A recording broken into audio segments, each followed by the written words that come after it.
Morning guys. आज का lecture start करता है। First will be starting with cyber law only. So यहाँ पे देखो, कॉपीराइट स्पेसिफिक बहुत सारी चीज़ें हम लोगों ने लास्ट टाइम डिस्कस किया था, और वही सेम पॉइंट्स को यहाँ पे हम लोग कंटिन्यू करेंगे, कवर करेंगे। सो हम लोगों ने क्या बोला था कि 1995 मतलब डब्ल्यूटीओ साइन किया, उसके पहले कॉपीराइट वायलेशन जो है वो बहुत बड़े लेवल पे हो रहा था। हम लोग उसको कंट्रोल नहीं कर पा रहे थे। सो यहाँ पे अगर आप देखेंगे कि अभी आज के टाइम में हम लोग ये कॉपीराइट्स जो मतलब कोई एक मूवी के कॉपीराइट्स प्रॉपर आपको लेने पड़ता है। आप किसी के सॉन्ग, मूवी या कोई दूसरे कंटेंट डायरेक्टली इतना इजीली कॉपी नहीं कर सकते।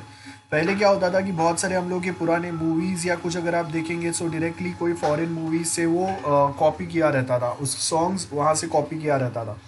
आज भी बहुत सारे आपको एग्जाम्पल मिलते हैं, लेकिन एक कोई स्पेसिफिक वे में ही हम लोग उसको कॉपी कर सकते हैं, और अगर कर रहे हैं तो आपको उसके परमिशन भी लेने पड़ते हैं। बेस्ट एग्जाम्पल कि आप देखो कि जो टॉलीवुड मूवीज़ होते हैं उसके बॉलीवुड वर्जन्स जो आजकल बनते जाते हैं, तो उसमें भी आपको वो मूवी का कॉपीराइट लेना पड़ता है। नाउ देखो, कॉपीराइट जो है वो अलग अलग टाइप के होते हैं। एक, जहाँ पे मैंने एक बुक परचेस किया है, तो वो जो बुक परचेस किया ना, वो मुझे सिर्फ एक कॉपी मिला है, उसके मैंने 100, 200, 500 जो भी पे किए। सो वहाँ पे मेरे पास वो बुक जितने बार चाहिए रीड करने का, वो पे मैं चाहिए वो नोट कर सकता हूँ, उसके कॉपीराइट है मेरे पास। लेकिन वो बुक परचेस करने का मतलब ये नहीं कि मैं उसके जेरोक्स निकाल के उसके मल्टीपल कॉपी बना के मार्केट में बेच सकूँ। ये राइट नहीं है मेरे पास। दूसरी बात, अगर लाइब्रेरी कोई बुक परचेस करते हैं तो उनको उसके कॉपीराइट लेने पड़ते हैं, सो दैट वो सेम बुक को वो अपने स्टूडेंट्स के साथ डिस्ट्रीब्यूट कर सके। चाहिए वो स्टूडेंट उसको थोड़े टाइम यूज करेगा, फिर वापस रिटर्न कर देगा। लाइब्रेरी में बुक्स का कॉपीराइट अलग रहेगा।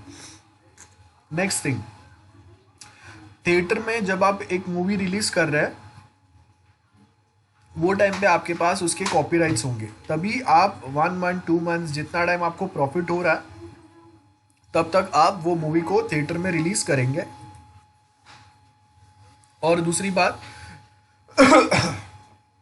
उसमें जो भी प्रॉफिट होगा ऑफ कोर्स प्रोड्यूसर को जाएगा और थोड़ा आपको मिलेगा। कॉमन पॉइंट है ये। देन इसके बाद में जो नेक्स्ट इंपॉर्टेंट पॉइंट आता है कि थिएटर में जब एक मूवी के कॉपीराइट्स लिए जाते हैं वो टेम्पररी लिए जाते हैं, फॉर 1 मंथ, अगर चल गया तो और एक महीने के लिए, चल गया तो और एक महीने के लिए, इट इज़ लाइक दैट। लेकिन जब आप एक मूवी चैनल के ऊपर कोई एक मूवी अगर बता रहे हैं, तो वो टाइम पे उसके कॉपीराइट जो है वो 1 साल 2 साल के लिए लिए जाते हैं, या 5 साल के लिए कॉन्ट्रैक्ट होगा। सो तब तक वो सेम मूवी जो है वो चैनल पे ब्रॉडकास्ट हो सकता है। Getting third third type of copyright, कि आपने एक बॉलीवुड टॉलीवुड मूवी लिया और उसको अभी आप कन्वर्ट कर रहे हैं इन अ बॉलीवुड वर्जन। सो वो टाइम पे अगेन उसका जो कॉपीराइट वर्जन है वो चेंज हो जाएगा, क्योंकि यहाँ पे आप वो सेम मूवी को ब्रॉडकास्ट नहीं कर रहे, कहीं पे टेलीकास्ट नहीं कर रहे, बट इंस्टेड आप वो मूवी को वापस रिक्रिएट कर रहे हैं, तो उसके लिए आपके पास कॉपीराइट होनी चाहिए। रीमेक बनाने के लिए कॉपीराइट होनी चाहिए। नॉवल में से जब आप एक मूवी बना रहे हैं, तो मतलब नॉवल में जो लिखा है वो एग्जैक्ट सेम चीज़ें हम लोग वैसे के वैसे रिक्रिएट नहीं करेंगे, लेकिन नॉवल में कुछ जो चीज़ लिखा है उसके लिए हम लोग यहाँ पे डायलॉग्स लिखेंगे। जैसे हम लोगों ने 3 इडियट वाला एग्जाम्पल देखा था, तो वहाँ पे आप देखो कि वो जो सॉन्ग्स उसमें है, वो नॉवल में कहीं पे सॉन्ग्स नहीं है। उसमें कौन सा कैरेक्टर कौन रहेगा, कैसा दिखेगा, ये एग्जैक्टली वहाँ पे डिस्क्राइब उतना प्रॉपरली नहीं किया रहता है। तो दैट मीन्स जब हम लोग नॉवल में से कोई एक मूवी बनाते हैं, तो वो टाइम पे हम लोगों को वो नॉवल के ऐसे कॉपीराइट्स चाहिए रहते हैं, एक्सक्लूसिव कॉपीराइट्स। मतलब एक्सक्लूसिव मतलब उसके certain content as and when required में कहीं पे चेंजेस या मॉडिफिकेशन कर सकता हूँ, ये कॉपीराइट्स होते हैं। गेटिंग देन कोई एक मूवी जो होता है, तो उसके अंदर जो एक्टर्स काम करते हैं, जो हीरो या हीरोइन है, उसके भी अपने खुद के राइट्स होते हैं। फॉर एग्जाम्पल, कोई एक मूवी में अगर सलमान खान, अक्षय कुमार ऐसे कोई एक्टर्स है, हीरो है, तो उनके राइट्स रहेंगे। तो आप देखो कि एक जो मूवी हम लोग देखते हैं ना, उसमें कलेक्शन ऑफ राइट्स रहते हैं। लाइक सबसे पहले कोई एक एक्टर ने उसमें एक्टिंग की है, उसके राइट्स रहेंगे। दूसरा, प्रोड्यूसर ने पैसे लगाए, उसके राइट्स रहेंगे। थर्ड, किसी ने सॉन्ग दिया है उसको, उसके राइट्स रहेंगे। गेटिंग देन फोर्थ, किसी ने स्टोरी दिया है उसका बना के, उसके राइट्स रहेंगे, या नॉवल किसी ने दिया है जिसके ऊपर मूवी बन रहा है तो उसके राइट्स रहेंगे। सो मतलब we have collection of rights there, getting. So ऐसे आप देखेंगे एक मूवी के अंदर आपको बहुत सारे ऐसे कलेक्शन ऑफ कॉपीराइट्स मिलेंगे। नाउ आप देखो कि certain at some point of time, like Chetan Bhagat का एक कोई नॉवेल है, उस पे से मूवी बन गया, ठीक है। अब वो नॉवेल पे से मूवी बना के रखने के राइट्स किसी ने खरीद लिया। अब वो सेम नॉवेल पे से कोई दूसरा मूवी एज इट इज नहीं बन सकता, क्योंकि किसी एक के पास उसके राइट्स है। और जो मूवी या सॉन्ग्स कुछ बनते हैं ना, ऐसे जो चीज़ें रहते हैं मूवीज़ में, लाइफ लॉन्ग, जब तक जिसने वो मूवी बनाया उसका पूरा लाइफ, और उसके बाद में उसके बाद कुछ 50 ईयर्स, इतना कुछ टाइम तक वो राइट्स जो है वो एक ही पर्सन के पास रहता है, 35 या 50 years, I don't remember exact. तो अगर अगर अभी शोले किसी ने बनाया तो वो जिसने बनाया वो जब तक जिंदा है तब तक वो शोले के राइट्स उसी के पास रहेंगे, और उसके मरने के बाद उसके जो एंसेस्टर, उसके उसके जो फैमिली मेंबर्स रहेंगे, जो ये इंटेलेक्चुअल प्रॉपर्टी है, ये भी एक प्रॉपर्टी हो गया ना, जिसमें से आज भी प्रॉफिट आ रहा है कहीं ना कहीं। जब मूवी लगता है तो उसमें से प्रॉफिट इनको भी मिलता है। तो मतलब वो किसी ना किसी चैनल ने अभी भी उसके राइट्स खरीद के रखे, तो इट मीन्स कि अभी भी उसमें से उनको पैसा जनरेट हो रहा है। तो वो जो इंटेलेक्चुअल प्रॉपर्टी है वो काम का है, जिसमें से अभी भी प्रॉफिट निकल रहा है। तो वो टाइम पे वो अगेन 40-50 ईयर्स के लिए उनके बच्चों के पास रहेगा, या जिसके भी पास उसका प्रॉपर्टी जा रहा है उसके पास रहेगा। देन एक एक स्टोरी, अगर एक स्टोरी राइटर ने, स्क्रिप्ट राइटर ने किसी एक को बेच दिया, वो अभी 10 लोगों को नहीं बेच सकता। उसके कॉपीराइट किसी एक ने परचेस कर लिए तो वो फिर उसी के पास रहेंगे। देन सॉन्ग्स की अगर हम लोग बात करते हैं, फॉर एग्जांपल AR रहमान का एक सॉन्ग है। अब वो जो सॉन्ग है उसने एक मूवी को डेडिकेट किया है, तो अब वो सेम सॉन्ग वो किसी दूसरे मूवी में डेडिकेट नहीं कर सकता, गेटिंग। लेकिन वो उसका एल्बम आ रहा है, उसका स्टेज शो अगर आ रहा है, तो वहाँ पे वो सेम सॉन्ग यूज़ कर ही सकता है, बिकॉज अभी भी उसके एक्सक्लूसिव राइट्स AR रहमान के पास ही है। आई होप समझ में आ रहा है आपको। अगर AR रहमान का एल्बम आता है तो उसने जो सॉन्ग्स कोई मूवी में डेडिकेट किए रहेंगे, वो सेम सॉन्ग्स वो यहाँ पे यूज़ कर सकता है, लेकिन वो सेम सॉन्ग वो 2 मूवी में नहीं दे सकता है, गेटिंग। ये डिफरेंस होता है। देन आज के टाइम पे आप देखो, पहले क्या होता था कि जो सिंगर्स होता है ना, या जिसने सॉन्ग लिखा हुआ है, वो कभी पिक्चर में आते ही नहीं थे, उनको रॉयल्टी नहीं मिलता था, उनके सॉन्ग्स के कॉपीराइट्स ये वे में परचेज नहीं होते थे। मतलब हम लोग के पास ये देखो 1957 से जो कॉपीराइट एक्ट था ये इतना स्ट्रॉन्ग नहीं था, तो रॉयल्टी नहीं मिलता था। मतलब कौन सॉन्ग गा रहा है ना, पहले के टाइम पे ऐसा होता था कि लोगों को ऐसा ही लगता था कि जो हीरो है वही एक्टिंग भी कर रहा है और वही सॉन्ग भी गा रहा है। वो टाइम पे लोगों को ऐसा परसेप्शन था, मतलब उनको पता ही नहीं था कि ये अलग से कोई सिंगर्स है। और वो क्यों नहीं पता था, क्योंकि वो टाइम पे सिंगर्स को हम लोग ज़्यादा रॉयल्टी नहीं देते थे, उनको हम लोग फेम नहीं देते थे। मतलब कौन सिंगर है उसका वैल्यू उतना होता नहीं था, लोग उसको ज़्यादा पहचानते नहीं थे। आज के टाइम पे देखो, जो सिंगर्स है वो भी एक सेलिब्रिटी है, गेटिंग। सो हम लोगों को वो सॉन्ग सुन के पता चल जाता है कि ये सॉन्ग कौन से सिंगर को का है। सो इट मीन्स कि जब अगर कोई एक अच्छा सॉन्ग आता है कोई एक मूवी में, और उसके बेस के ऊपर अगर मूवी बहुत ज़्यादा पॉपुलर हो रहा है, तो वो टाइम पे एट दैट स्पेसिफिक टाइम आपका मूवी का में वो सॉन्ग की वजह से जितना भी प्रॉफिट हो रहा है, उसमें से certain part of profit will go to this singer as well, जिसकी वजह से आपका मूवी इतना बूम हो रहा है। और प्लस उसको नेम भी मिलेगा, फेम भी मिलेगा। रॉयल्टी, रॉयल्टी मतलब आपका अगर एक्स्ट्रा प्रॉफिट बहुत ज़्यादा हो रहा है तो उसमें से certain percentage belongs to this singer, as well as आप वहाँ पे बताएंगे कि हाँ ये सिंगर है, कहीं ना कहीं वो सिंगर आएगा बीच में पिक्चर में, कहीं पे अगर प्रमोशन हो रहा है वहाँ पे वो सिंगर आएगा, जिससे लोगों को पता चलेगा कि किसने ये सॉन्ग गाया हुआ है, ठीक है। देन कोई एक ड्रामा है, ये ड्रामा के ऊपर अगर आपको मूवी बनाना है, तो वो ड्रामा का जो राइटर है, जिसने या तो वो ड्रामा प्रोड्यूस किया है, जिसके पास उसके राइट्स है, उसके पास से आपको अगेन ये ड्रामा के राइट्स भी परचेज करने पड़ेंगे। आर्टिस्टिक वर्क, आप देखो MF हुसैन या उसके जो पेंटिंग्स होते हैं, इसका वैल्यू बहुत ज़्यादा होता है। अब मैंने अगर उसका एक पेंटिंग खरीदा है, इसका मतलब ये नहीं मैं उसके 4 कॉपी बना के अपने घर में 4 अलग अलग लोकेशन पे, या मेरे पास 4 अलग अलग ऑफिस है वहाँ पे उसके 4 कॉपी बना के मैं रखूँगा, तो उसके भी हम लोग के पास परमिशन नहीं होते। तो आप वहाँ पे भी उसके भी मल्टीपल कॉपीज़ नहीं बना सकते जब तक आपको ऑफिशियल कॉपीराइट्स आपको ना मिले उसके। अब देखो ये आर्टिस्टिक वर्क जो होता है ना, इसमें अगर आपने ऐसे मल्टीपल कॉपी बना दिए तो उसका जो वैल्यू है वो कम हो जाएगा।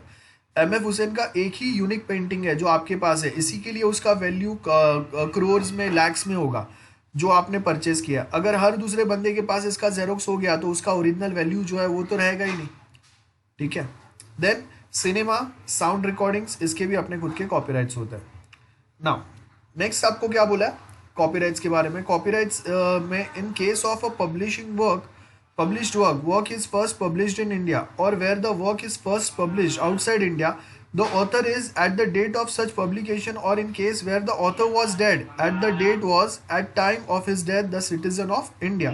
अब यहाँ पे क्या बोला है कि अगर कोई एक मटेरियल के ऊपर कॉपीराइट्स कब अप्लाई होंगे, जब वो वर्क जो है वो या तो इंडिया में पब्लिश हुआ है, या कभी तो वो इंडिया में पब्लिश हुआ था, या फिर वो ऑथर जो है वो इंडिया से बिलोंग कर रहा है, या फिर उसका डेथ जो हुआ है वो जब उसका डेथ हुआ वो टाइम पे वो इंडियन सिटीजन था, तो वो टाइम पे इंडियन कॉपीराइट एक्ट जो है ये अप्लाई होगा।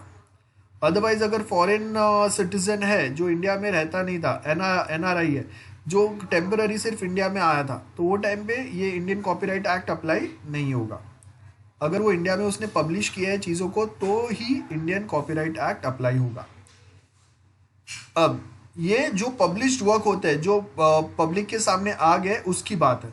अनपब्लिश्ड वर्क मतलब जैसे देखो अभी कोई एक मूवी रिलीज हो रहा है या होने वाला है, जैसे KGF चैप्टर 2 है, अब इतने सारे लोगों ने उसका ट्रेलर देख लिया है, अब people are waiting for that movie. अगर सडनली उसका एक पायरेटेड कॉपी आ गया तो जो प्रोड्यूसर है उसको तो बहुत ज़्यादा लॉस हो जाएगा, राइट।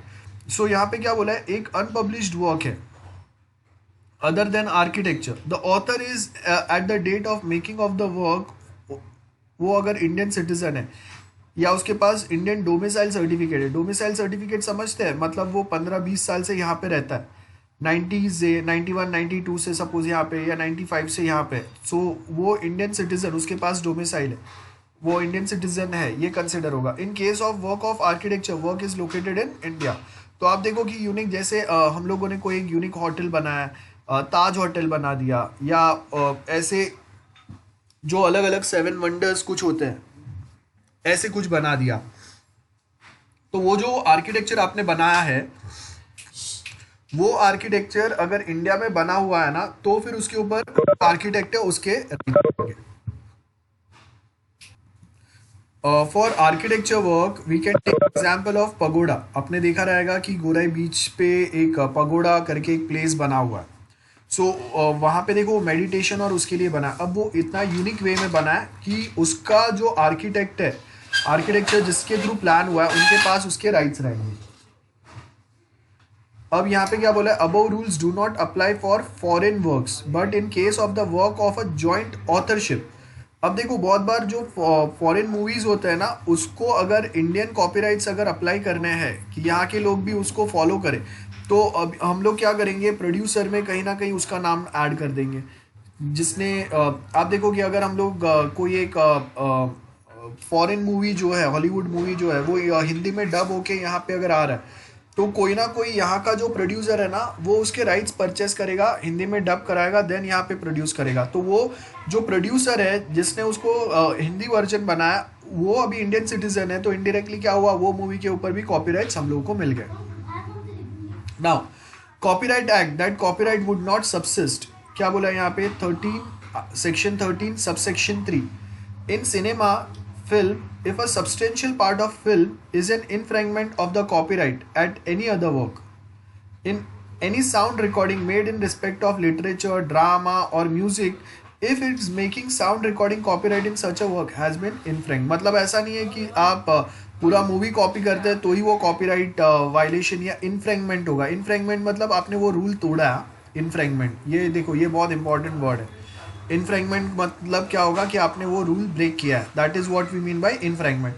सो अब यहाँ पे अगर मैं बोल रहा हूँ कि आपने कोई एक मूवी जो है वो पूरा चोरी नहीं किया है, उसका स्टोरी पूरा नहीं लिया है, मतलब अभी आप देखो कि we do have few directors, मैं नाम नहीं लूँगा, सबको पता है। सो 2-4 मूवी का जोड़ तोड़ के एक नया मूवी बनाते हैं, सो वो टाइम पे अगर आप ऐसा कर रहे हैं और वो जिसका मूवी है वो अगर क्लेम करेगा तो वहाँ पे भी उसके कॉपीराइट्स वायलेशन आपको पता चलेंगे ही, और वो आपको कॉपीराइट्स बहुत बार परचेज भी करने पड़ते हैं. Specified that where there is a copyright in cinema or a sound recording, it does not affect the separate component at any work. In architectural work, copyright subsists only in architect characters and design, does not extend to a process or a method of construction. अब देखो, अगर हम लोग ने जैसे बोला है कि एक ताजमहल अगर बना हुआ है, सो ताजमहल बना है, उसके ऊपर अगर कोई आर्किटेक्चर जो है ना उसके राइट्स होंगे, लेकिन एक टाइम के बाद जब वो गवर्नमेंट प्रॉपर्टी हो गया तो उसके राइट्स गवर्नमेंट के पास गए, गेटिंग. लेकिन अगर कोई एक बहुत अच्छा सा कोई होटल बना है तो उसके राइट्स जो है वो होटल जिसने बनाया वो आर्किटेक्ट के पास रहेंगे.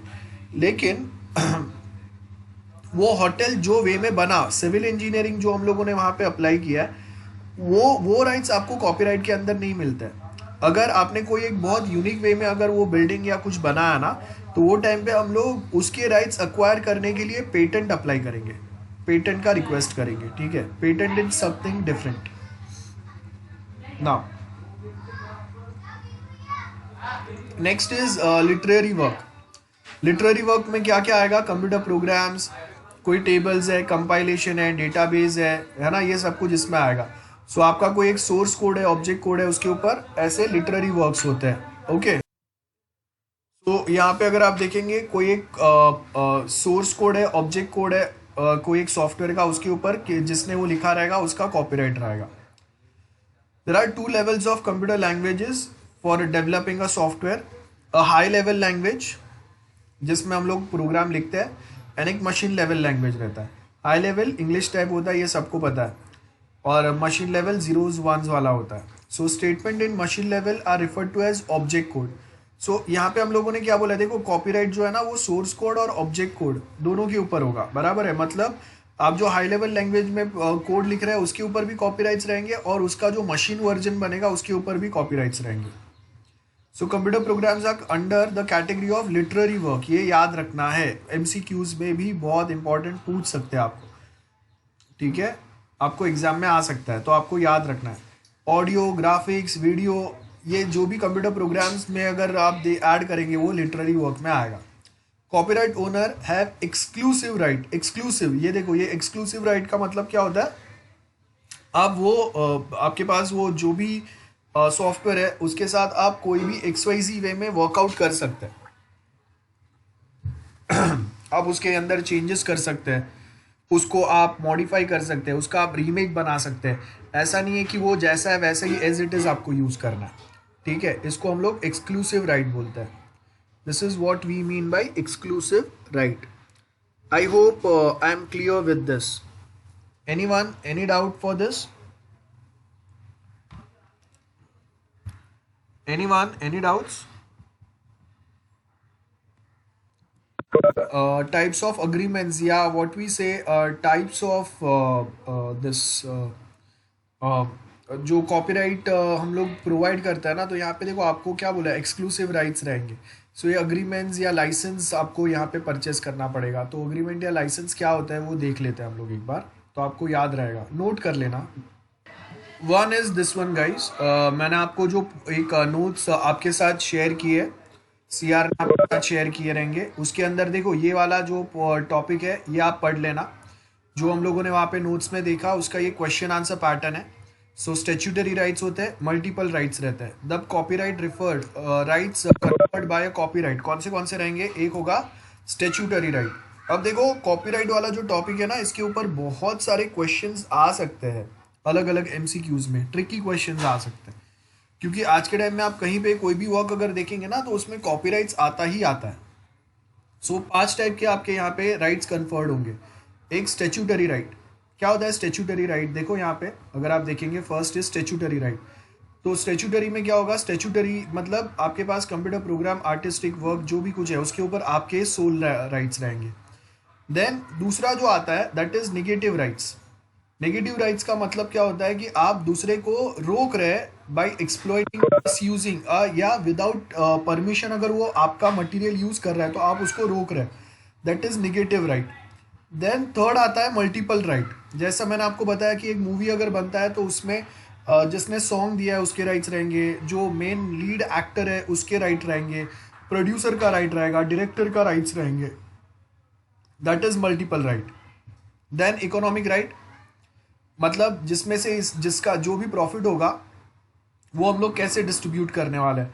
लाइक अगर एक लीड एक्टर है, हीरो है, उसके एक्टिंग की वजह से अगर वो मूवी बहुत ज़्यादा चला है, आपको बहुत ज़्यादा प्रॉफिट हुआ है, तो क्या उसमें कुछ परसेंटेज वो हीरो के रहेंगे जिसने सॉन्ग दिया है मूवी में, जिसकी वजह से आपका मूवी या वो सॉन्ग बहुत ज़्यादा पॉपुलर हुआ, तो क्या उसके राइट्स रहेंगे क्या, ये देखेंगे।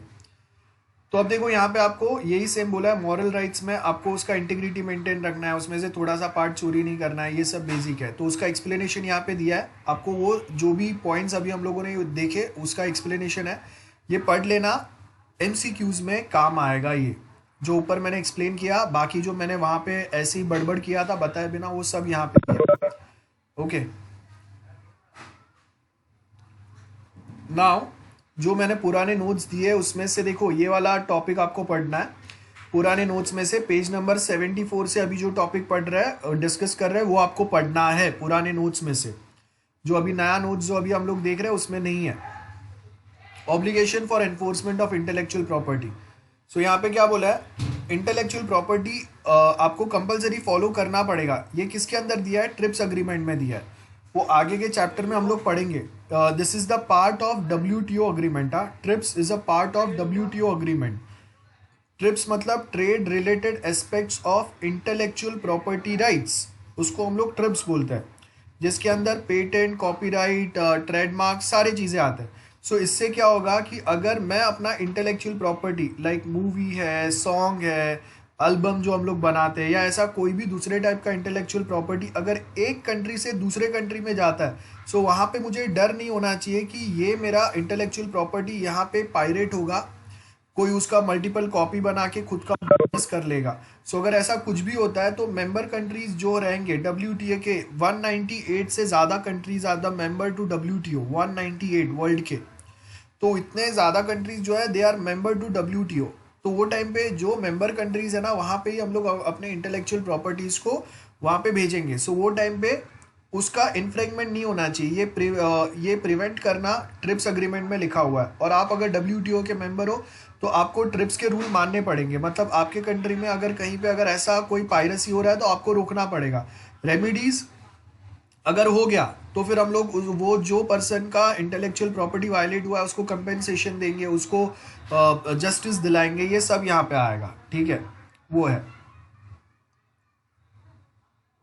अब आपको अगर कोई एक इंटेलेक्चुअल प्रॉपर्टी अगर यूज करना है ना, तो आपके पास उसका लाइसेंस होना चाहिए।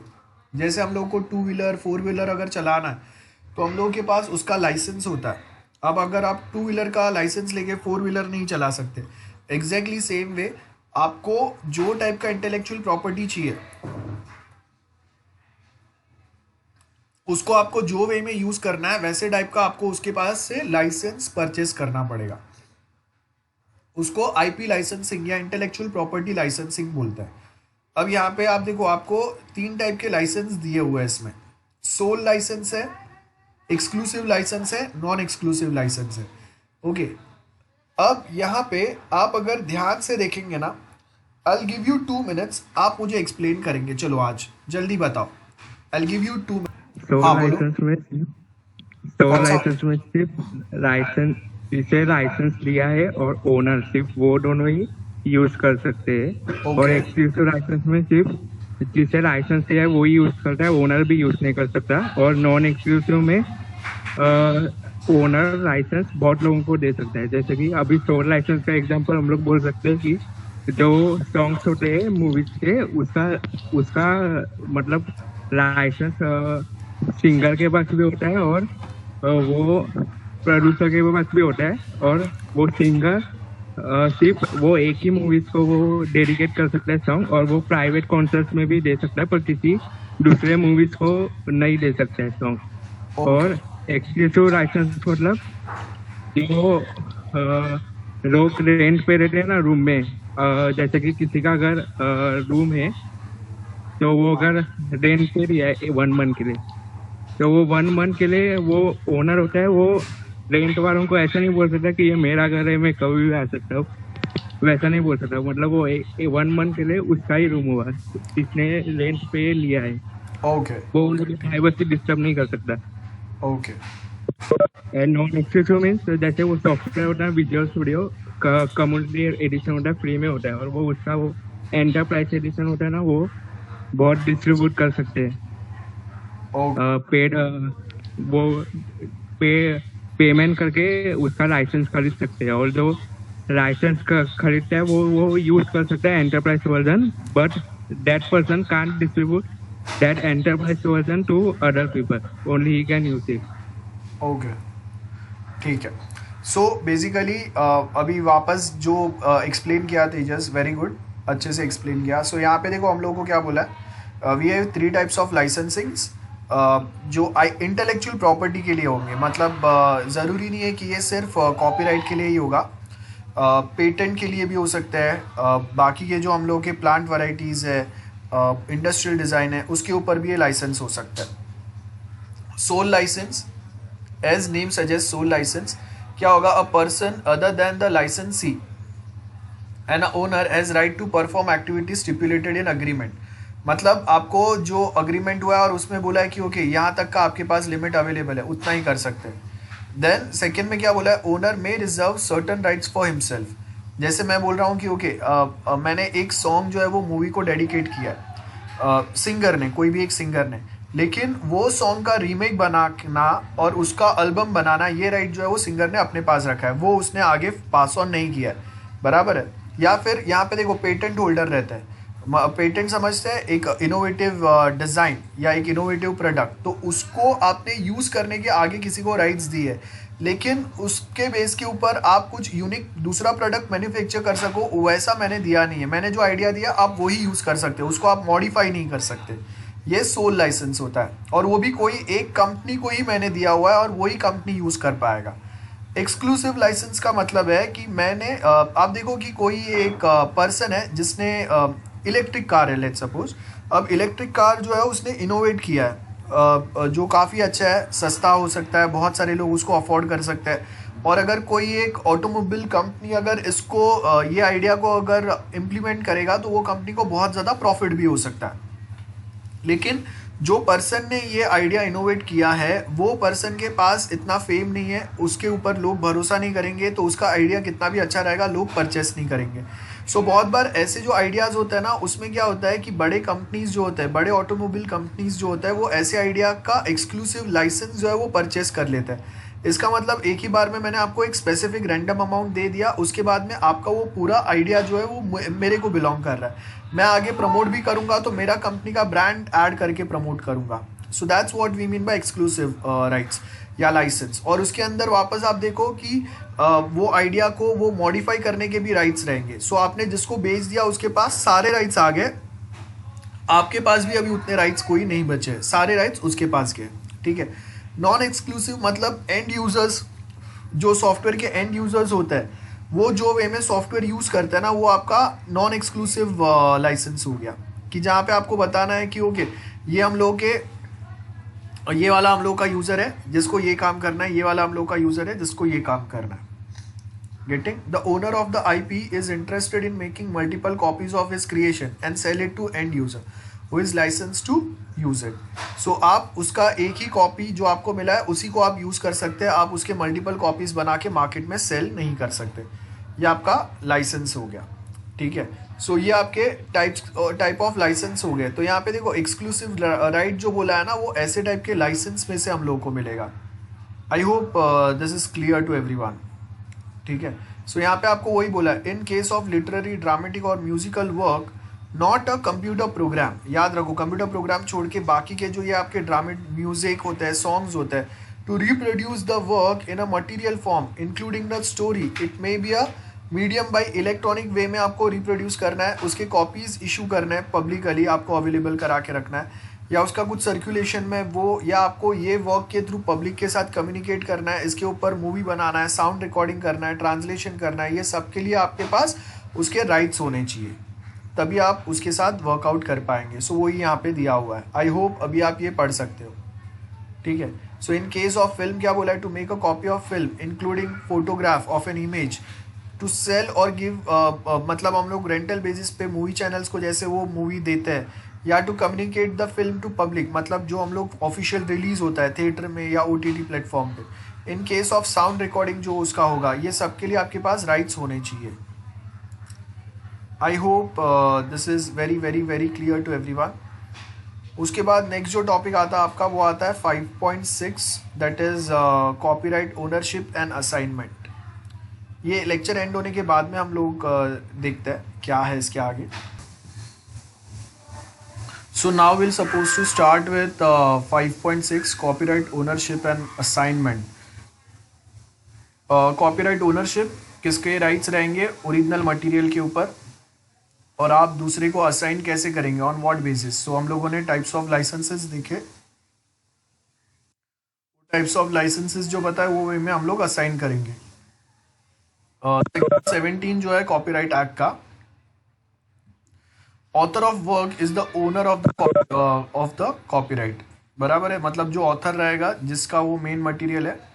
देर are some specific exception to this as given in section 17 of the act. The author work is not the corporate owner under the law, मतलब अगर आपने किसी ने आपको सैलरी बेस्ड रखा हुआ है, आपका जो काम आपने किया है उसके लिए उन्होंने आपको सैलरी पे किया है। जैसे अगर मैं डेवलपर हूँ, मैंने कोई कंपनी में एज ए डेवलपर में जॉब पे था, और वहाँ पे उन्होंने मुझे सैलरी पे किया जो मैंने वर्क किया उसके लिए। सो वो टाइम पे आपको वो जो भी उसने आपको सैलरी पे किया उसके अगेंस्ट आपने उसको वर्क करके दिया है, तो आपने जो भी वहाँ पे कोडिंग किया रहेगा, जो भी प्रोजेक्ट किया रहेगा, उसके ऊपर वो जो इंडस्ट्री होगा, वो जो कंपनी होगा, उसके राइट्स रहेंगे, आपके राइट्स नहीं रहेंगे। सो यहाँ पे क्या बोला, in case of literary dramatic artistic work made by author in course of his employment, time पे आपके कोई राइट्स नहीं रहेंगे, जिसने आपको जॉब पे रखा है उसके राइट्स रहेंगे। ठीक है, सो यहाँ पे वही बोला है, for the purpose of publication in a newspaper, magazine और similar periodical, said proprietor shall, in absence of an agreement to the contrary, be the first owner of the copyright work in far as the copyright relates to a publication of the work in the newspaper। क्या बोला है, publication in a newspaper, magazine, या ऐसा कोई magazine में आ रहा है, in absence of any agreement to the contrary, be the first owner of the copyright in the work is for the copyright related to publication work जो newspaper में रहेगा। सो यहाँ पे आपको क्या बोला है, पीरियोडिक वे में अगर आप देखेंगे प्रोप्राइटर ऑफ न्यूज़पेपर या मैगजीन, उसी के पास ये राइट्स रहेंगे। ठीक है, बिकॉज कभी कभी कोई एक आर्टिकल या कोई एक मटेरियल, कोई एक चीज़ अगर ऐसा पब्लिश हो रहा है जो अगर तकलीफ दे सकता है, सो जो पब्लिशर्स हैं उनके पास राइट्स रहते हैं कि उसमें से सर्टन मॉडिफिकेशन अप्लाई कर सके। Then subject to provision in case of photograph और अ पेंटिंग, पोर्ट्रेट जो बनाया हुआ है, और cinema film made for a valuable consideration at a instance of any person, such person shall be in absence of any agreement to the contrary be the first owner of the copyright. तो मतलब जिसने ये लिया हुआ है उसके rights first यहाँ पे अप्लाई हो जाएंगे। ठीक है, अगर कोई अग्रीमेंट नहीं बना है तो जो फर्स्ट पर्सन जिसने ये बनाया हुआ है उसके राइट्स रहेंगे। लेकिन अगर आप कहीं पे एम्प्लॉयमेंट पे हो और वहाँ पे अगर आपने कोई एक वर्क किया है, तो वो टाइम पे जिसने आपको एम्प्लॉयमेंट पे रखा था, जिसने आपको सैलरी दिया, उसके राइट्स रहेंगे वहाँ पे। अब नेक्स्ट क्या बोला, in case of government work, government shall in absence of any agreement to the contrary first owner of copyright. ठीक है, कोई भी वर्क जो गवर्नमेंट के अंडर हुआ है या किसी गवर्नमेंट पार्टनरशिप के साथ हुआ है, और वो टाइम पे अगर कोई अग्रीमेंट नहीं बना है बाय डिफॉल्ट, तो फर्स्ट राइट जो है वो हमेशा गवर्नमेंट के रहेंगे। अब उसके आगे क्या बोला है, in case of a work to which provision of section 41 apply, the international organization concern shall be the first owner of the copyright. मतलब इंटरनेशनल ऑर्गेनाइजेशन, जैसे अगर हॉलीवुड का कोई मूवी अगर यहाँ पे फर्स्ट टाइम पब्लिश हो रहा है, तो वो टाइम पे इंटरनेशनल और ऑर्गेनाइजेशंस जो रहेंगे, जो वहाँ पे इन्वॉल्व हो सकते हैं कॉपीराइट के लिए, उनके फर्स्ट ओनरशिप राइट्स रहेंगे। अब आईटी कंपनीज जो है, they are raising the query related to ownership of the copyright in software development by employ. तो यहाँ पे उन्होंने क्या बोला है कि अगर कोई एम्प्लॉय अगर सॉफ्टवेयर डेवलप कर रहा है अपने एम्प्लॉयमेंट टाइम पे, वो बहुत यूनिक है, बट वो टाइम पे अभी हम लोग कॉपीराइट किसको देंगे, जिसने उसको एम्प्लॉयमेंट में रखा है उसको, या फिर जिसने वो सॉफ्टवेयर, जिसके आइडिया के बेस के ऊपर ये सॉफ्टवेयर बनाया उसको, बराबर है। सो यहाँ पे क्या बोला है, in there is absence of any agreement to a contrary employer shall be the first owner of a copyright in software development by employee in course of his employment. So अगर आपने कोई एक employ को रखा हुआ है और वो टाइम पे आपने उसके साथ अगर कॉन्ट्रैक्ट या बॉन्ड साइन नहीं किया है, आप देखना कॉन्ट्रैक्ट या बॉन्ड आप जो साइन करते हैं ना उसमें लिखा हुआ रहता है कि ड्यूरिंग द एम्प्लॉयमेंट पीरियड आप जो भी कुछ डेवलपमेंट करेंगे, जो भी कुछ वर्क करेंगे, उसके ऊपर कंपनी के राइट्स रहेंगे, आपके नहीं रहेंगे, बिकॉज उसके against company will be paying you salary, getting.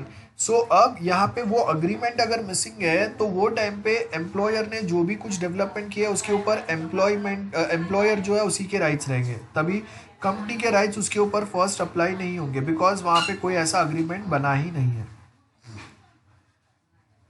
Then क्या बोला है, if there is an dispute with a employ then the employer has to prove his right ownership, he has to prove that the work was made in the course of employees employment under a contract of a service. ये उसको prove करना पड़ेगा, मतलब अगर employ आके बोलता है कि ये जो सॉफ्टवेयर बना है ये मैंने बनाया, इसके ऊपर ये कंपनी के राइट्स नहीं है, तो कंपनी को बोलना पड़ेगा कि हाँ बनाया भले उसने है, लेकिन हम लोगों ने उसको कॉन्ट्रैक्ट बेसिस पे अपने कंपनी में हायर किया था, ये उसने अग्रीमेंट साइन किया था, और ये अग्रीमेंट के अंदर ये क्लॉज लिखा हुआ है कि ड्यूरिंग एम्प्लॉयमेंट जो भी डेवलपमेंट वो कंपनी के लिए करेगा उसके सारे rights will belong to company only. Then उसके आगे क्या बोला है, on the other hand employ of the side work would need to prove that the work was not created in course of employment. तो अगर एम्प्लॉय को prove करना है कि वो जो सॉफ्टवेयर है that software belong to him only, उसके ऊपर कंपनी के कोई राइट नहीं है, तो उसको ये प्रूव करना पड़ेगा कि वो सॉफ्टवेयर उसने वो कंपनी का जब वो एम्प्लॉय था वो टाइम पे नहीं बनाया, अलग से बनाया, बराबर है। Now, the employment agreement must have all the situations that may arise with respect to ownership of the copyright. तो ये सारे पॉइंट्स जब अगर हम लोग कोई एक अग्रीमेंट बनाएंगे तब ये वहाँ पे ऐड करना पड़ेगा। There is a system which engages software professional और companies on a contract basis for development of a software. बहुत सारे कंपनीज होते हैं जो कॉन्ट्रैक्ट बेसिस के ऊपर क्या करते हैं, ऐसे सब कंपनीज को हायर करते हैं, तो वो टाइम पे भी उनके बीच में जो कॉन्ट्रैक्ट होगा उसमें यही बताया गया रहेगा कि ये जो आप प्रोजेक्ट बना के या सॉफ्टवेयर बना के दे रहे हो हम लोग आपको, आप हम लोगों को सॉफ्टवेयर बना के दे रहे हैं, उसके against we are paying you. So once the software is complete you hand over that software to us, उसके बाद में आपके राइट्स नहीं रहेंगे, that software belongs to us, ठीक है। देन कॉपीराइट असाइनमेंट कैसे होगा, सो यहाँ पे देखो section 17 of copyright act allows assignment of a copyright. So आप अपना वर्क जो है, मूवी, सॉन्ग, सॉफ्टवेयर, कुछ भी जो है आप किसी दूसरे को असाइन कर सकते हैं। ये किसके अंदर लिखा हुआ है, section 80 of Indian copyright act. लेकिन आप जब असाइन करेंगे तो उसके कौन से मोड्स रहेंगे, जैसे अगर मैं एक लाइसेंस आपको प्रोवाइड कर रहा हूँ मेरे कॉपीराइट के, सो कौन से टाइप का लाइसेंस प्रोवाइड कर रहा हूँ, इसके बेस के ऊपर डिफाइन होगा कि आपको वो मटेरियल के कौन से टाइप के राइट्स मिले हुए हैं। सो यहाँ पे क्या बोला है, अ owner of the copyright is an existing work or a prospective owner of the copyright in future work assigned to any person the copyright either wholly or partially and other generally are subject to limitation, बराबर है, to whom the term of copyright or any part thereof. In case of assignment of a copyright in any future work, assignment will take effect only when it comes to existence. ठीक है, अगर मैंने किसी को अपने work के copyright assign किए तो जो डेट से मैं उसको उसके कॉपीराइट असाइन करूंगा वही डेट से उसको वो उसके राइट्स मिलेंगे, और जो डेट तक मैंने असाइन किया वही डेट तक रहेंगे, उसके बाद वो वापस उसको एक्सरसाइज नहीं कर सकता। अब यहाँ पे क्या बोला, assignee of a copyright becomes entitled to any right compromised in the copyright, the assignee as respect the rights so assign and assignor respects the right not assign. ध्यान से सुनो, ये लाइन क्या बोला है, assignee as respect the rights so assign, बराबर है, उसको कौन से राइट्स दिए वो उसको रिस्पेक्ट करेगा, and assignor respect the rights not assign. मतलब असाइनर कौन है, जिसने आपको कॉपी वो पर्टिकुलर जो इंटेलेक्चुअल प्रॉपर्टी है उसके कॉपीराइट्स दिए हुए, वो असाइनर हो गया, और असाइनी मतलब जिसको ये कॉपीराइट्स मिले हुए, बराबर है। तो अगर मेरे पास सॉफ्टवेयर है, मैंने बनाया है, I am the owner of that software, तो आई एम अ असाइनर, मैं आपको उसके राइट्स असाइन कर रहा हूँ। और आपको अगर मैंने असाइन किया मतलब यू आर द असाइनी। तो वो टाइम पे आपको रिस्पेक्ट करना है कि जितने राइट्स मैंने आपको दिए उतने ही आप यूज़ कर रहे हो। और मैं अगर ओनर हूँ वो इंटेलेक्चुअल प्रॉपर्टी का, तो मैं ध्यान रखूंगा कि जो राइट्स मैंने आपको असाइन नहीं किए आप वो एक्सरसाइज ना करो वो इंटेलेक्चुअल प्रॉपर्टी पे, otherwise it will considered as infringement of intellectual property. क्या बोला है? Identify such work and shall specify rights assigned and the duration and territorial extent of such assignment. ये बहुत इंपॉर्टेंट है। Identify such work and shall specify rights assigned, कितने duration के लिए apply किया है।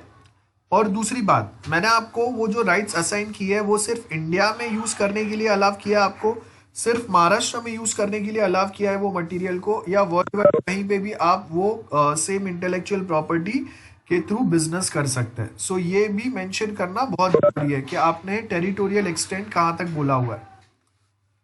Okay, no assignment of a copyright in any work shall be valid unless it is written and signed by assignor, जो owner है वो, and जो agent है जिसके थ्रू हम लोग वो किसी को असाइन कर रहे हैं या जिसको असाइन किए, मतलब दोनों पार्टीज के जब तक वैलिड साइन नहीं रहेंगे तब तक हम लोग ऐसे कोई असाइनमेंट को, ऐसे कोई अग्रीमेंट को वैलिड कंसिडर नहीं करेंगे। The assignment of copyright in any work shell also specify the amount of royalty payable. Royalty मतलब नेम एंड फेम बोथ, मतलब मैंने आपको एक रैंडम फीस तो पे किया है आपके इंटेलेक्चुअल प्रॉपर्टी के लिए, उसके साथ में जब कभी उसमें अगर जितना ज़्यादा प्रॉफिट होगा उसमें से 5-10% वो आपका प्रॉफिट में भी आपको मिलेगा।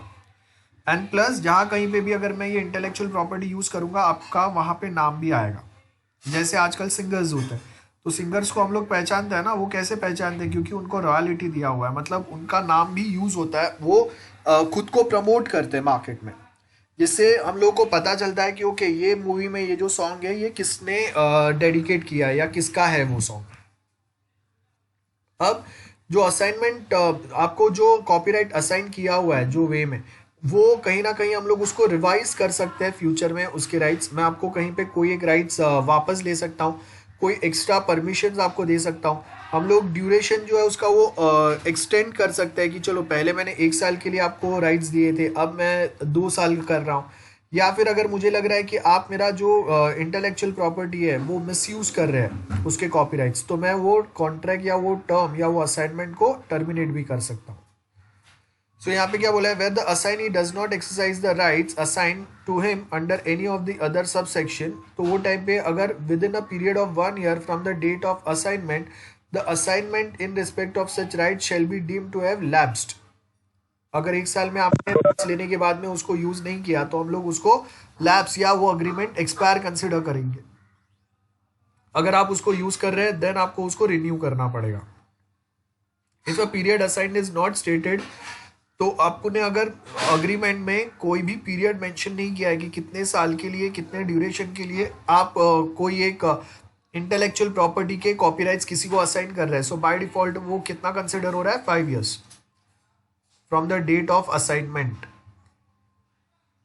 Territorial extent of assignment is not specified, it shall presume extended within India. So अगर आपने इंडिया से अगर अग्रीमेंट किया है और उसमें आपने मेंशन नहीं किया है बाय डिफॉल्ट कि कहाँ तक आप ये इंटेलेक्चुअल प्रॉपर्टी यूज कर सकते हो, इंडिया में या इंडिया के बाहर भी, तो वो टाइम पे अगर मेंशन नहीं किया है तो बाय डिफॉल्ट उसको हम लोग इंडिया ही अज्यूम करेंगे, इंटरनेशनल परमिशंस नहीं मिलेंगे आपको उस पर। ठीक है, ये होगा। अब उसमें टाइप्स ऑफ असाइनमेंट्स कौन से रहेंगे वो यहाँ पे आपको दिया है, देखो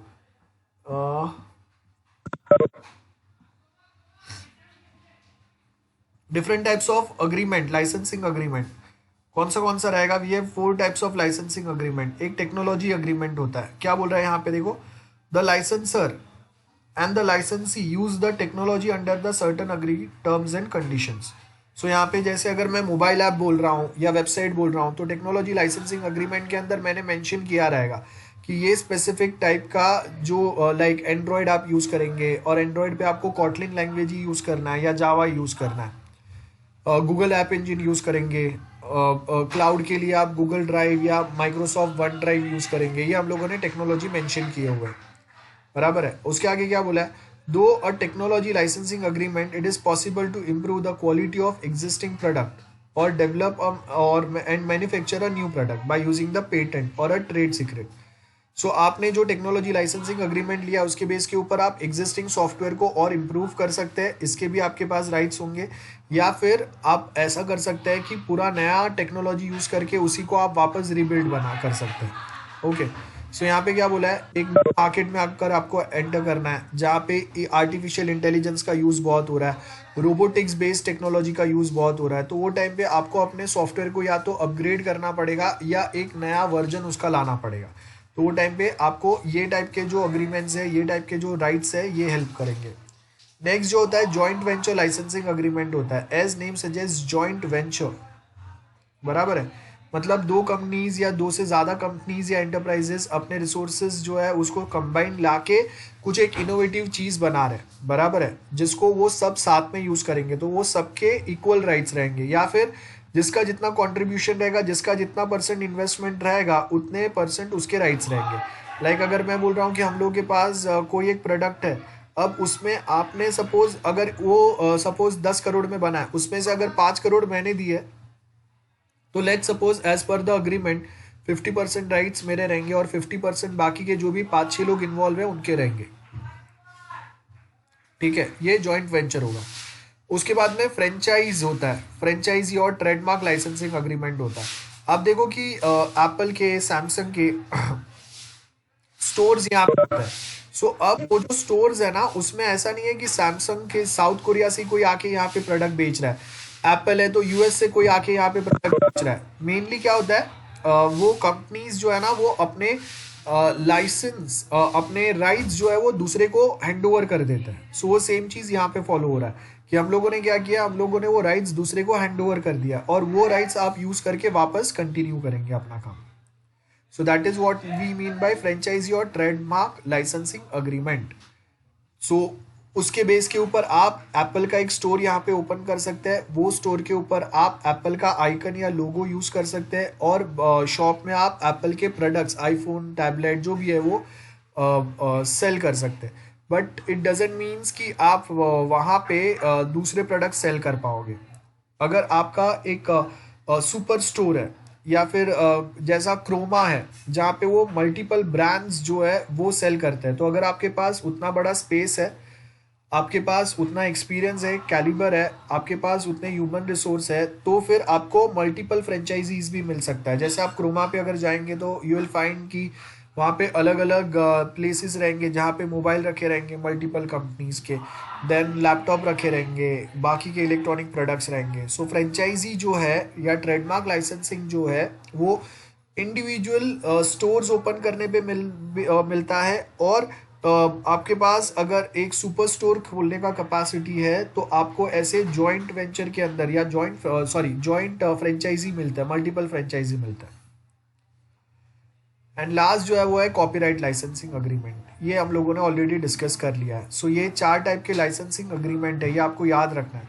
लाइसेंसिंग अग्रीमेंट क्यों बोल रहे हैं, मतलब मैं अगर आपको लाइसेंस दे रहा हूँ ना, यूज करने के राइट्स दे रहा हूँ, दैट इज द लाइसेंस। ऊपर जो 3 टाइप के पढ़े हम लोगों ने, सोल, एक्सक्लूसिव, नॉन एक्सक्लूसिव, तो वो टाइम पे हम लोग क्या करेंगे, जिसको हम लोग ये राइट्स दे रहे हैं ना उसके साथ हम लोग अग्रीमेंट करेंगे, और वो अग्रीमेंट के अंदर डिफाइंड रहेगा कि I am about to hand over this intellectual properties license on XYZ terms to XYZ person। ठीक है, ऐसे होता है।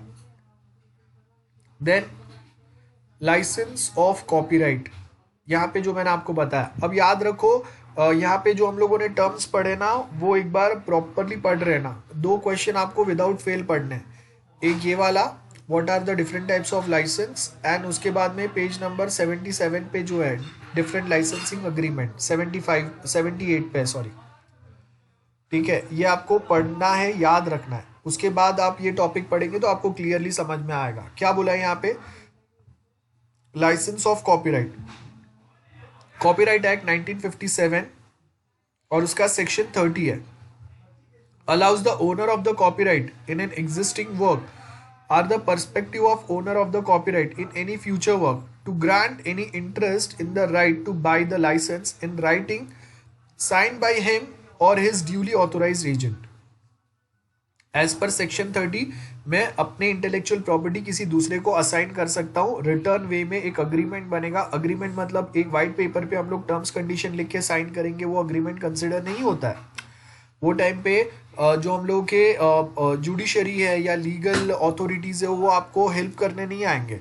वो हेल्प करने कब आएंगे, जब आपने एक एफिडेविट टाइप जो स्टैम्प पेपर जैसा एक अग्रीमेंट रहता है जिसमें आपने बताया कि ओके ये अमाउंट का हम लोग का अग्रीमेंट हो रहा है दो पार्टीज के बीच में, और उसके अगेंस्ट आपने स्टैम्प ड्यूटी भरा है, मतलब आपने टैक्सेस भरे गवर्नमेंट को, तो गवर्नमेंट को आपने कुछ चार्जेस पे किए और वो चार्जेस के against government will provide you legal security in case of violation of that specific agreement or a license।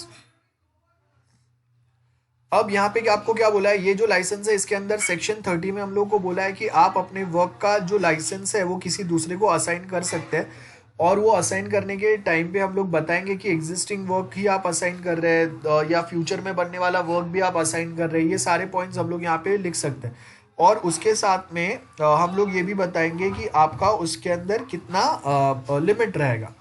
The license related to future work shall take effect only when the work comes into existence. So अगर मैं बोल रहा हूँ कि किसी को मैंने sign किया हुआ है, कोई एक सिंगर को मैंने साइन किया है, तो लेट्स सपोज कि अभी से लेके नेक्स्ट 5 इयर्स तक वो सिंगर ने मेरे साथ कॉन्ट्रैक्ट साइन किया है, तो वो जो भी नए सॉन्ग्स प्रोड्यूस करेगा वो सारे मुझे ही बिलोंग करेंगे। सो मतलब फ्यूचर वर्क यहाँ पे हम लोग वो वे में बात कर रहे हैं कि जैसे मैंने किसी के राइट्स या किसी के साथ कॉन्ट्रैक्ट कर लिया, तो उसमें क्या होगा, अभी फ्यूचर में वो जो भी सॉन्ग्स बनाएगा उसके सारे राइट्स मेरे पास ही रहेंगे, वो किसी और के पास नहीं जाएंगे। It needs to be borne in a mind that there is an distinction between license and assignment. A license is mere a permission to live to do something which would otherwise be unlawful. तो वो license होता है। License does not become the owner of the work. जिसके पास licence है वो उसका वो ओनर नहीं बन जाता है। Assignee becomes the owner. Assignee मतलब मैंने डायरेक्टली असाइन कर दिया है कि ये अभी इस मेरे बाद ये जो मेरा इंटेलेक्चुअल प्रॉपर्टी है इसको ये टेक ओवर करेगा, तो असाइन मैंने एक मेरा मेरा कोई मैंने जैसे हम लोग करते हैं ना कि मैंने सपोज मेरा जो प्रॉपर्टी है, my property will belong to my son और माई ब्रदर और माई फैमिली। सो मैंने क्या किया है, अपने प्रॉपर्टी में वो मेंशन कर दिया है। सो मैं वहां पे कोई ना कोई मेरा नॉमिनी जो है वो असाइन कर रहा हूँ। Exactly same way intellectual property में भी हम लोग नॉमिनीज असाइन कर सकते हैं। सो मेरे बाद ओनर जो है वो कोई दूसरा बन जाएगा, या अभी मैंने कोई दूसरे पर्सन को वो स्पेसिफिक इंटेलेक्चुअल प्रॉपर्टी का ओनर बना दिया। सो असाइनमेंट मतलब I am assigning a new owner for my intellectual property और for a copyright. And licensing मतलब मैंने आपको लाइसेंस दिया, ओनर नहीं बना उसका, तो आपको वो इंटेलेक्चुअल प्रॉपर्टी या वो कॉपीराइट मटेरियल जो है उसको यूज करने का लाइसेंस मिला हुआ है, और वो भी अग्रीमेंट में जो टर्म्स कंडीशन जितना ड्यूरेशन लिखा रहेगा for that specific duration only. IT sector licenses are used widely, most probably for a computer softwares, that is first thing। Mainly कहाँ पे यूज होता है, सॉफ्टवेयर्स के लिए, उनका ही कॉपीराइट्स हम लोग बाय और सेल करते हैं। एंड कंज्यूमर्स जो लाइसेंस परचेस करते हैं, देखो यहाँ पे असाइनमेंट नहीं है, एंड यूजर्स जो होते हैं, एंड यूजर्स लाइक अस, जो हम लोग अगर कोई एक सॉफ्टवेयर यूज करें, we are the end users, तो हम लोग जो एक लाइसेंस परचेस करते हैं ना for software, which implies that he is not the owner of the software, in the consumer enters into a license agreement with a software company, it means the consumer have permission to use that software. उसके पास उसके multiple copies बना के market में cell करने का permission नहीं होगा। The software license specifies that the license is entitled to install it on one computer. Software अगर आपको सॉफ्टवेयर लाइसेंस अगर दिया है, मतलब वो लाइसेंस में क्या मेंशन रहेगा कि आप कोई एक कंप्यूटर पे वो सॉफ्टवेयर इंस्टॉल कर सकते हैं, बराबर है, और उसको आप वो जो इंस्टॉल सॉफ्टवेयर का एक कॉपी है आप सिर्फ उसी को यूज कर सकते हैं। We can make one article copy as a backup, that's it, लेकिन आप किसी दूसरे को वो प्रोवाइड नहीं कर सकते, ऐसे कोई राइट्स आपके पास नहीं है। देन नेक्स्ट क्या बोल रहे हैं, सेक्शन 52(1) सबसेक्शन 1 और उसका पार्ट AA कॉपीराइट एक्ट। अब यहाँ पे देखो ये 57 ही आएगा, सब एक्सेप्शंस टू कॉपीराइट इन्फ्रिंगमेंट, बराबर है, मतलब कभी हम लोग कंसिडर करेंगे कि copyright violation, copyright rule violation, या आपने उसके जो रूल्स है वो ब्रेक नहीं किए। सम एक्सेप्शंस आर देयर जिसके बेस के ऊपर वी कैन से कि आपने कॉपीराइट रूल्स तोड़े नहीं है। इन्फ्रिंगमेंट नहीं हुआ है, एक्सेप्शंस है, मतलब आपने कॉपीराइट वायलेशन नहीं किए हुए, ये कभी कंसिडर करेंगे हम लोग।